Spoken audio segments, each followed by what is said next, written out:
This is Jim Shantz with PMI Elevation Property Management Inc. And today we're going to talk about the elements of a lease. There are several things that are going to be required of you as a landlord when you enter into a lease agreement with a tenant. Essentially, you're conveying the rights and use of that property to somebody else. So there's several different ways to do it. There's multiple different types of leases. There's going to be your month-to-month lease, and there's going to be a fixed term lease.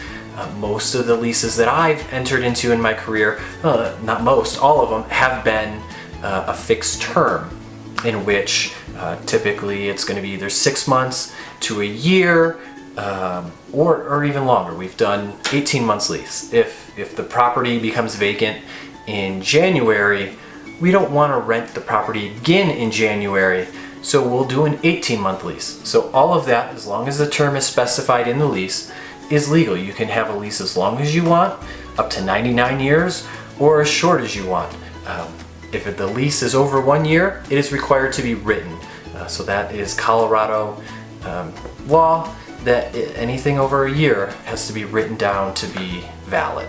Another part of the lease is going to be you have to name the parties, who's on the lease. So you want anyone over the age of 18 who lives in the property to be on that lease. Even if they're going to be there only for a month during the summers to visit mom and dad, or however that's going to work out. If someone's going to be moving into your property, you're going to want them on the lease. That means they're going to be adhered to all the terms and conditions, restrictions, all those things that you have in your lease agreement. You want to make sure that every occupant in your home is held to that same standard. There must be consideration in the lease to be valid. Essentially, the tenant is getting something, and you, the landlord or owner or the property manager, you're getting something. So that's usually payment, a payment of rent. They get the property, they get the conveyance of the property, you get payment for that. So that is another element. It's a good idea to have the description of the property. Be as descriptive as possible.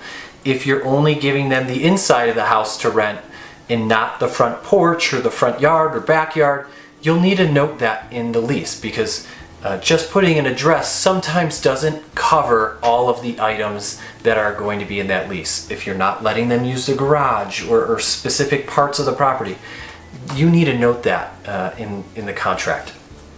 You're going to note all the conditions and exceptions in the lease. If there's something that you're not including, you'll need to also convey that in the lease document. Have it written so that all parties know what is included and not included in your lease agreement. Another important part, if your lease is over a year, we've already said it's required to be in writing. It also requires signatures. I know it sounds silly, like, oh, who wouldn't sign a contract? But it's a required element of the contract. In this case, the landlord, the lessor, they need to sign it.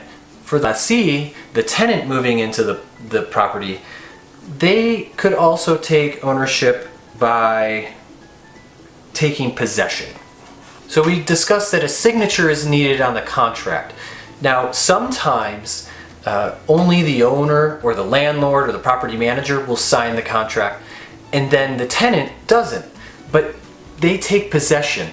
That action of moving into the property is their agreement with the contract. So while it's not ideal, that will cover you if they didn't sign the contract. That is them agreeing to your terms and conditions. So be aware of that. It's better to get them to sign. We do that through DocuSign. We have them sign electronically, and that way we hand them the keys after they've paid the security deposit, first month's rent, any other fees that are due up front, transfer utilities into their name. Those things happen, and there's going to be a signature on that lease, at least for PMI elevation. And the other thing is you have to give them a copy of the lease agreement. If you both are entering into that lease, you get a copy and they should have a copy. So you have to deliver that contract to the tenant or make it available for them to access later if they want to reference it to see what you agreed to and what you have not agreed to. And then an important caveat is some of the addendums to the contract. You may have extra things, rules about the property. If it's a multifamily, you might have specific things that are not addressed in a single family lease. Another item to consider is a lead-based paint disclosure. If the house was built before 1978, you need to disclose that to the tenant that there may be the potential of lead in the property. That is required to be a part of the lease agreement. We use a Colorado attorney drafted lease agreement with all of our tenants and clients. That way each party is protected and well within the rules and regulations and laws within the state of Colorado and some of the cities with the Metro Denver area. So this is clearly not going to be all inclusive. You can add or remove items in your lease agreement that you want to have in there. If you want no smoking, those kind of things. But here's going to be a list of items that you might want to consider to have in your lease agreement when you're drafting it.